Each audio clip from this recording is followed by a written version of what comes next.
नमस्कार, F&O की पाठशाला में आप सभी का स्वागत है। मैं हूं मानसी दवे। 28th क्लास है वायदा बाजार को समझने की। वायदा बाजार की ABCD में हम शॉर्ट कवरिंग को पढ़ रहे हैं। शॉर्ट कवरिंग के कॉन्सेप्ट्स हमें समझा रहे हैं जी बिजनेस के मैनेजिंग एडिटर अनिल सिंघवी जी। अनिल जी, कॉन्सेप्ट्स बड़े बड़े हमने समझ लिए शॉर्ट कवरिंग को लेकर, अब इसे इम्प्लीमेंट कैसे करना है। तो अगर मैं शॉर्ट कवरिंग करना चाहती हूँ, आपने बताया कि भाषा, जो चीज आप पढ़ रहे हैं उसकी भाषा आपको आनी चाहिए, तो ब्रोकर को क्या कहें शॉर्ट कवरिंग के लिए सबसे पहले तो जरूरी है कि आपकी पोजीशन शॉर्ट होनी चाहिए। सेल पोजीशन, हाँ, एक पोजीशन खुली होनी चाहिए। पोजीशन का मतलब है कि आपने वो सौदा किया हुआ है। हाँ, जो सौदा किया हुआ वो शॉर्ट का होना चाहिए। वो है तो ही आप शॉर्ट कवरिंग कर पाएंगे जी। करेक्ट। देखिए, दो तरीके से, अगर आप खुद ही अपने सिस्टम पर ऑनलाइन ट्रेड करती हैं तब तो किसी को कुछ बोलना है नहीं। लेकिन अगर आप जनरली आमतौर पर अपने डीलर को या ब्रोकर को फोन करके ट्रेड करते हैं जी, तो आप उनको ये बोलेंगे, भाई मेरा निफ्टी शॉर्ट है, मेरा बैंक निफ्टी शॉर्ट है, ये मेरा फलाना स्टॉक शॉर्ट है, जरा कवर कर लो। तो सिंपल है, वो समझ जाएगा। चाहे तो आप ये भी बोल सकते हैं कि खरीद लीजिए, बात तो वही है, लेकिन जनरली आप बोल रहे यार, जनरली आप बोलेंगे मुझे शॉर्ट कवरिंग करनी है, तो वो फिर बोलने की जरूरत नहीं कि आपकी पहले की पोजीशन है कि नहीं। अपने आप सामने वाला समझ जाएगा कि हाँ शॉर्ट पोजीशन है इसलिए शॉर्ट कवरिंग करनी है। तो सिंपल बोल दीजिए मुझे खरीदना है या शॉर्ट कवरिंग करनी है। उसी तरह से बेचने का काम है। अगर आपने, ये तो बेचने का हो गया, अगर आपने खरीदा हुआ है और बेचना है आपको, तो आप ये बोल सकते हैं भाई मेरी लॉन्ग पोजीशन है, खत्म कर दो, लॉन्ग अनवाइंडिंग कर दो, या तेजी की पोजीशन बेच दो जी। तो आपका डीलर समझ जाएगा आसानी से। ठीक है, लेकिन मुझे कैसे पता चलेगा कि मेरे स्टॉक में शॉर्ट कवरिंग हो रही है मेरे खरीदे हुए शेयर में? ये इंटरेस्टिंग चीज है और ये पता लगाना आसान काम भी नहीं है। इसके पता लगाने के 2-3 संकेत हैं कि आपके स्टॉक में शॉर्ट कवरिंग हो रही है या नहीं हो रही है। पॉइंट नंबर 1, शॉर्ट कवरिंग का मतलब क्या है? पहले की मंदी की पोजीशन अब खरीदी जा रही है जी। अगर किसी चीज में खरीदारी हो रही है तो वो शेयर ऊपर जाना चाहिए जी, करेक्ट। हाँ। तो पहला संकेत तो ये होना चाहिए कि स्टॉक में ऊपर जाने के संकेत आए।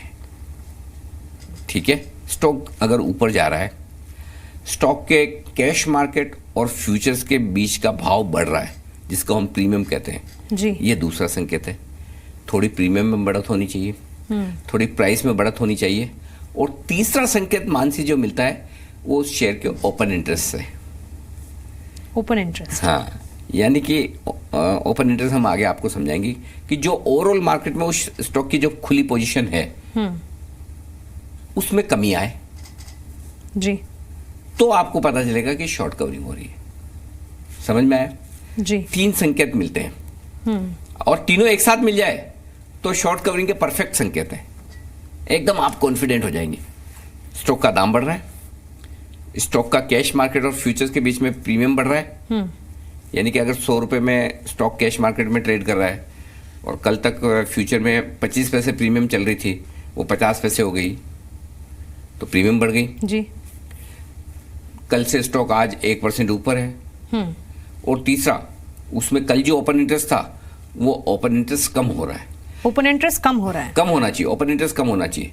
ठीक है। यानी पोजीशन कम होगी। कब कम होगी? जब पहले ही मंदी की पोजीशन थी तो ओपन इंटरेस्ट बना हुआ था। जब आप अपनी मंदी की पोजीशन काट रहे हैं, शॉर्ट कवरिंग कर रहे हैं, तो ओपन इंटरेस्ट कम होगा ना ऑटोमेटिकली, क्योंकि आपकी पोजीशन तो खत्म हो गई। वो परफेक्ट संकेत होता है शॉर्ट कवरिंग का। ठीक है, तो ये सारे संकेतों को मद्देनजर रखते हुए अगर मुझे ये पता चल गया कि मेरे खरीदे हुए शेयर में शॉर्ट कवरिंग हो रही है या शेयर या इंडेक्स फ्यूचर्स में, ठीक है, लेकिन मुझे जब पता चलता है कि मेरे खरीदे हुए इंडेक्स या शेयर्स में शॉर्ट कवरिंग हो रही है, इसका फायदा मैं कैसे उठाऊं? देखिए, शॉर्ट कवरिंग का फायदा उठाने के लिए आपकी अगर शॉर्ट पोजीशन है तब तो सीधा सीधा आप अपनी शॉर्ट पोजीशन को खत्म कर दीजिए। दिख रहा है कि सामने कोई खरीद रहा है, शॉर्ट कवरिंग हो रही है, ऊपर जाएगा स्टॉक, तो पहले तो अपना लॉस बचाएं खत्म करके।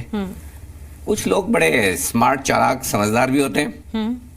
अच्छा, शॉर्ट कवरिंग हो रही है, चलो हम एक काम करते हैं, हम फ्रेश खरीदारी भी कर लेते हैं, बाइंग कर लेते हैं, लॉन्ग कर लेते हैं। अच्छा भाई, स्टॉक अगर ऊपर जाना है, शॉर्ट कवरिंग की वजह से बढ़ना है, तो लॉन्ग पोजीशन भी बना ले। करेक्ट। तो खरीद के भी कर सकते हैं। सुनने में, कहने में बड़ा आसान लगता है, करने में बहुत मुश्किल है। क्यों? क्योंकि शॉर्ट कवरिंग हो रही है, दिख रहा है, सब ठीक है अपनी जगह, लेकिन कब तक होगी ये इसका जवाब किसी के पास है थोड़ी नहीं। जो लोग शॉर्ट कवरिंग कर रहे हैं वो किस लेवल पर आकर रुक जाएंगे, आपने जब देखा वहीं रुक जाएंगे, बाद में रुकेंगे, या आपने ले भी लिया, आप वापस वक्त पर आप एग्जिट कर पाएंगे नहीं कर पाएंगे, 50 चीजें होती है जी। बट ठीक है, आपको फायदा उठाना है तो आप फायदा दो ही तरीके से उठा सकते हैं। आपकी मंदी की पोजीशन है, शॉर्ट कवरिंग कर लीजिए, और अगर आपको हिम्मत है और शॉर्ट कवरिंग को देखकर तेजी की पोजीशन बनाना चाहते हैं, बना लीजिए। हो सकता है स्टॉक और ऊपर जाए, इंडेक्स और ऊपर जाए, आप पैसा बना लें। एक सवाल है मेरे दिमाग में, शायद आपको लगे मामूली है, लेकिन वायदा बाजार में शॉर्ट कवरिंग हो रही है मेरी खरीदी हुई पोजीशन पे, क्या इसका फायदा मैं कैश मार्केट में उठा सकती हूँ? कैश मार्केट में जी नहीं। उसका रीजन ये है कि no doubt stock cash market में भी बढ़ेगा और वायदा कारोबार में भी बढ़ेगा, ऐसा तो होगा नहीं कि एक ही जगह बढ़े, लेकिन ये टिपिकल ट्रेड वायदा कारोबार के। कैश मार्केट में आपको शेयर तभी खरीदना चाहिए जब आपको इन्वेस्टमेंट के पर्पज से खरीदना है, या फिर दूसरा तरीका ये है कि भाई वायदा कारोबार में लॉट साइज 10 लाख रुपए की है और मुझे इतने ज्यादा नहीं खरीदने, तब फिर कैश मार्केट, तो थोड़ा कैश मार्केट में खरीद लिया, क्योंकि शॉर्ट कवरिंग होगी और वायदा कारोबार का शेयर बढ़ेगा। भले ही वायदा कारोबार का ज्यादा बढ़े, लेकिन कैश मार्केट का कम भी बढ़ेगा, लेकिन बढ़ेगा तो है ना। जी।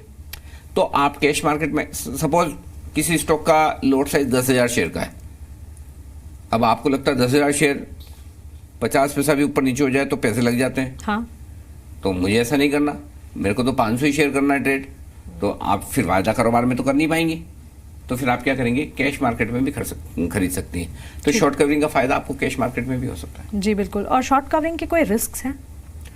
शॉर्ट कवरिंग में कोई रिस्क ऐसे नहीं है। शॉर्ट कवरिंग जो की जाती है वो डर की वजह से की जाती है ज्यादातर, कि भाई शेयर बढ़ सकता है, भाग सकता है, तो इसलिए कर लें। तो आप इसमें एक्चुअली रिस्क खत्म कर रहे हैं, क्योंकि आपकी मंदी की पोजीशन थी। देखिए, रिस्क तो आपकी जैसे ही पोजीशन खत्म हुई, रिस्क भी खत्म। हाँ जो प्रॉफिट लॉस होना है वो हो गया, बात खत्म, बैलेंस शीट जी। आपकी दोनों असेट लायबिलिटी खत्म, प्रॉफिट एंड लॉस में जो आना आ गया, मुनाफा बनाया तो ठीक, नुकसान किया तो ठीक। तो शॉर्ट कवरिंग करने के बाद, लॉन्ग अनवाइंडिंग करने के बाद आपकी रिस्क तो खत्म हो जाती है आगे की, जो पुरानी हो गई वो हो गई बस। अनिल जी, आपने एक शब्द का इस्तेमाल किया था शॉर्ट स्क्वीज, जो आने वाले चैप्टर में आप हमें समझाने वाले थे, अब बता दीजिए। देखिए, शॉर्ट स्क्वीज को मैं आपको समझाऊं उससे पहले एक सवाल मैं आपको पूछता हूँ। कोई 100 रुपए का शेयर है, ठीक है, कितना गिर सकता है वो शेयर? खराब हो, थोड़ा लगे कि नहीं चल रहा है, खराब हो रहा है, आपके हिसाब से कितना गिर जाएगा? मेरा अंदाज इतना भी खराब तो नहीं होगा, 15-20%, ज्यादा और थोड़ा 25%, 50%, बहुत नुकसान हो जाएगा। हाँ होगा। लेकिन ज्यादा से ज्यादा कितना गिर सकता है? 100 रुपए वाला शेयर 0 हो सकता है, हाँ, माइनस में तो नहीं जाएगा, मैक्सिमम 0 हो सकता है। अच्छा, बढ़ना हो तो कितना बढ़ सकता है? 20%, 50%। हाँ, आप तो आमतौर पर यही सोचते हैं कि अरे डबल हो गया तो भी बहुत बड़ी बात है, बहुत बड़ी बात है। हाँ, लेकिन 100 रुपए वाला शेयर 200, 500, 1000, 5000, इवन MRF जैसा 70-80 हजार क्यों नहीं हो सकता? पॉसिबल है ना, कोई तो शेयर पहुंचे ना वहां पे। तो मैंने सोचा ही नहीं। सोचा नहीं ना। तो पॉइंट यहां पर यह है मानसी, कि गिरने में आपको रिस्क पता है, जी, जो प्राइस है उस शेयर की उससे ज्यादा तो नहीं गिर सकता, हाँ, 100%। लेकिन बढ़ने में आपको नहीं पता ये शेयर कितना बढ़ सकता है, अनगिनत। जी, 100 रुपए वाला शेयर 500 भी हो सकता है, 1000 भी हो सकता है, 5000 भी हो सकता है। ऐसा नहीं कि एक दिन में, एक महीने में हो जाएगा, जब होगा तब होगा, लेकिन होने के लिए रिस्क जगह तो है ना। जी, ऐसे में डरना किसको चाहिए ज्यादा? जिसने लॉन्ग पोजीशन बनाई है, हाँ, शेयर खरीदा है, वायदा कारोबार में लॉन्ग पोजीशन बनाई है, उसको ज्यादा डरना चाहिए जिसने शॉर्ट पोजीशन बनाई है, मंदी की है, शेयर नहीं है और फिर भी बेचा है? जिसने शॉर्ट पोजीशन बनाई है। एग्जैक्टली। हालांकि शॉर्ट पोजीशन बनाने वाले बड़े बहादुर खिलाड़ी होते हैं, डरते नहीं है, लेकिन डरते तेजी वाले ज्यादा है जो लॉन्ग पोजीशन बनाते हैं। तो लॉन्ग पोजीशन में लेकिन आपको यह पता है कि आपकी रिस्क कितनी है, कितना शेयर गिर सकता है, और 0 तो आमतौर पर होते नहीं, वायदा कारोबार के शेयर तो नहीं होंगे और बहुत जल्दी तो होंगे नहीं।